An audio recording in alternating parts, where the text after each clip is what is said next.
նորածնի հետ ավելի հեշտ դառնում։ Այս հարցի պատասխանն են ուզում իմանալ բոլոր նորաթուխ մայրիկները։ Ու ավելի փորձառու մայրիկները չգիտես ինչու միշտ նույն բանն են ասում՝ հեշտ արդեն եղել է, հետո ավելի դժվար է լինելու։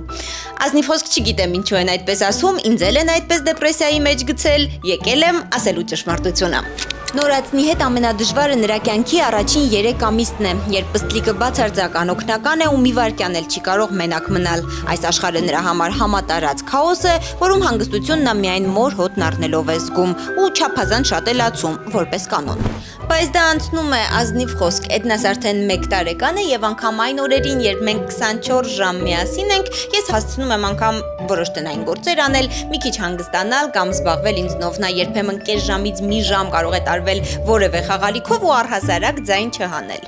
Իհարկե նա հիմա ավելի շարժուն է ու դա լարվածություն է առաջացնում, բայց այդ լարվածությունը անգամ համեմատել չի կարելի չափազանց սթրեսային առաջին եռամսյակի հետ։ Էդնա